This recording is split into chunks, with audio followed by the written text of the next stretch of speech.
Today I wanted to bring just a little bit of the process, explain some of the things I do specifically.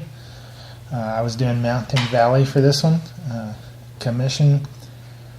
Of course, with most cards, you got to start out, you got to opaque the background out.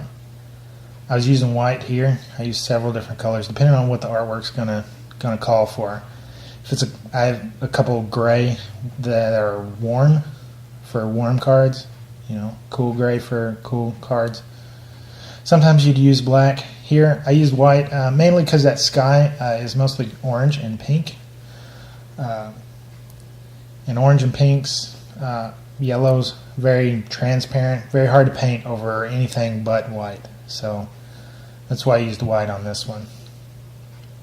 The total runtime on this, the video is only like 12 minutes, but it was actually about 4 hours of paint time in 2 sittings, both about 2 hours. In the opaque coats, you need to lay it down really thin. I'm using a lot of water, lots of coats. It takes a lot of extra time, but the thinner this layer, the less any brush strokes you're going to end up seeing in the final art. And it does make a big difference. You can see I started using green here. It was mostly thin. I started out thin, that way I could tell the color temperature. I wanted to try to match the main color temperature as well as I could. Then I start going down and putting more a darker color.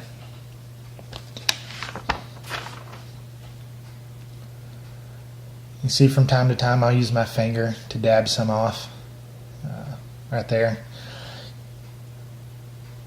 It helps blend in sometimes. I don't use the same. Since it's a thin coat, it doesn't really put my fingerprints in the artwork, so that's not a problem. You can see my palette there to the side. It's a wet palette. I think I got that one at Michael's craft store. It's basically a sponge on top of like a parchment type paper. Keeps my paints wet. I've kept a palette for up to 2 weeks before I came back to it, and all my paints were fine and wet. They'll thin down from, they'll separate from the medium a little bit, but a little bit of mixing in, and they're fine. I really like the wet palette as opposed to just a plastic backer.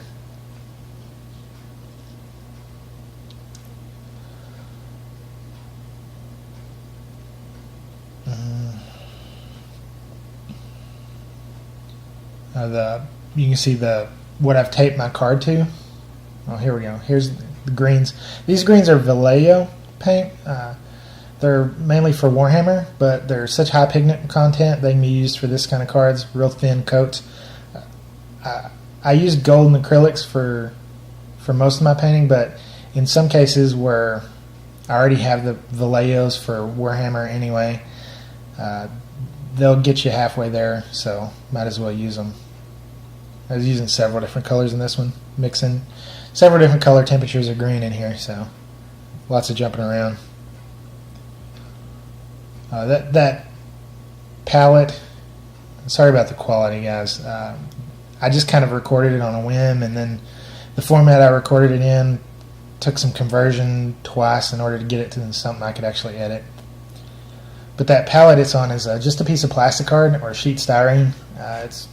You can see I can put two cards up. I've got 2 sheets, so when I'm painting a play set, that way I can work on them all together.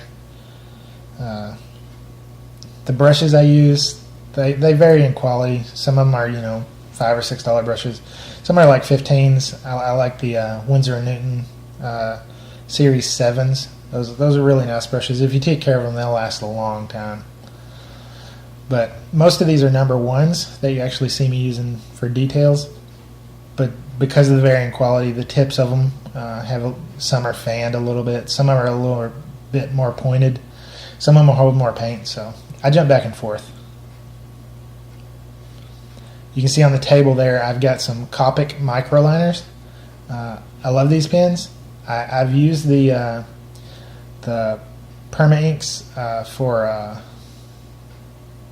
I forget which brand, but I had a problem with messing up the tips. Well, these Copics, you can actually replace the tips. You can buy like 3 tips for $3 or $4 and just replace it, and you never ruined one that way. And I ruined a lot of the other ones that way.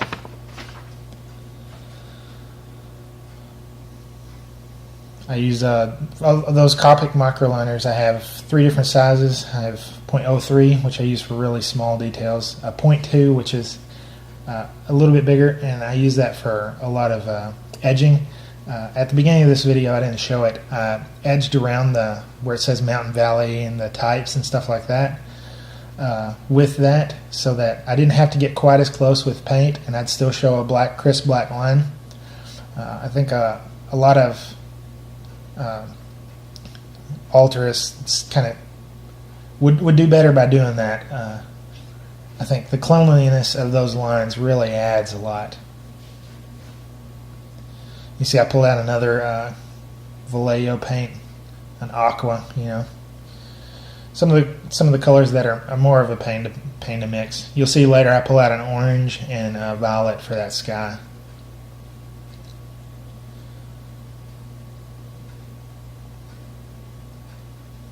Well, you see my shirt change. This is a different sitting. That was about 2 hours in. You can see I'm using a toothpick to clean this up. I really should have done that the same day I was doing the other, because the cleanup is always easier to do when the paint is just a tiny bit wetter. You leave it to dry overnight, and it's harder to clean. You can see I was licking it. A moist tip is easier to clean with. But I know it's a bad idea to lick the tip, because there's some not good stuff in these paints. It's just a habit. I need to break it.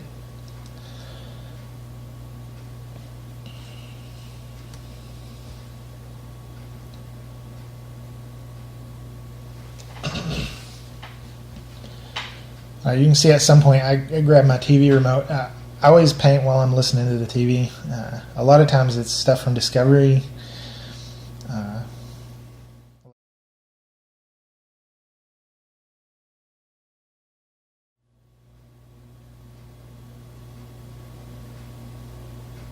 Here I'm doing some of that detail work on the bottom. You try to match the methods or the cleanliness of the actual paint from the card. You're trying to match to get as close to the style of painting as you can. Painting that big down at the bottom was a little bit messy, but I mean that's the style that was in the artwork, so I mean it ends up looking better if it's more homogeneous than not, obviously. Here I'm putting more white. Like I said, those paints are really thin when they're yellows, oranges, some reds. You can see I pull out some more Vallejos. It's like a bright pink. There's a little a violet, some purples, and then here in a minute I'm going to pull out that orange and magenta right there. A part of the trick in making these seams flawless is to actually move the border then to where people will think it is. Here you can see I'm painting pretty far into the card. I mean, you paint over what you need to in order to make it look homogeneous, and if the transition takes it pretty far in, that's alright. I mean, you might change a little bit of the way it actually looks, but if the end product looks better, that's generally all anybody ever cares about.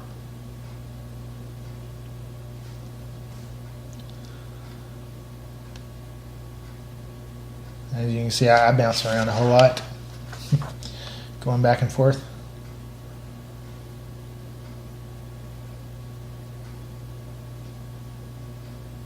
There's a better view of that palette.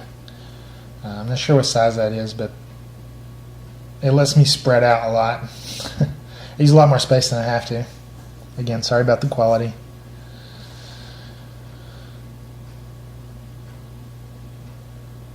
More finger work.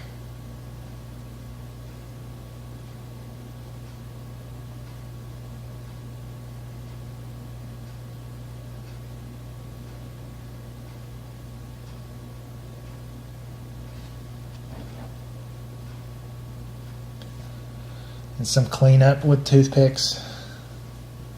I'm licking it again. I know it's a bad idea. Don't get too bad. Don't get too mean with me. And I cleaned a little bit too far, and then you got to paint just a little bit in. There's kind of a balance work to make it look good.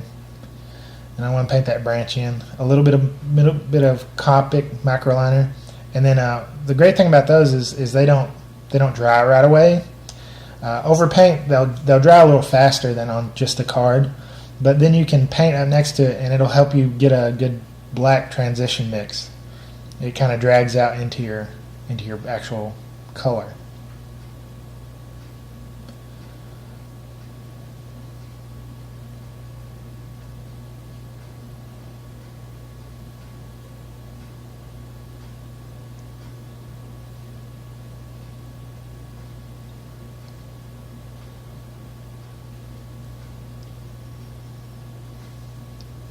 There's not a lot of time at the end of this video, so I want to go ahead and just explain this. I use a Sharpie to Sharpie the edges of the paint of the card, because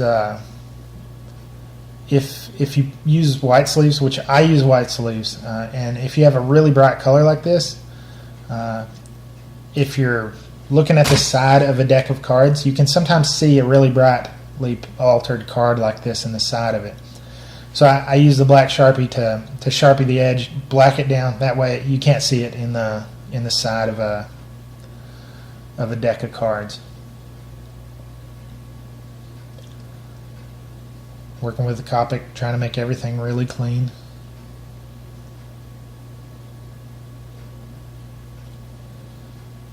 Here I use a deck of cards as a straight edge, but then you'll see I hold it behind. And look around there. I'm looking around because I've painted around the edge of that card on the actual card's styrene. So I want to get a good transition, just anything white to give you a good transition so you can see the edge of the card and see what it looks like. And then here's the marker. Sharpie the edges. That's an important step, otherwise you can see the card sometimes. There's the finished product. Thanks for watching.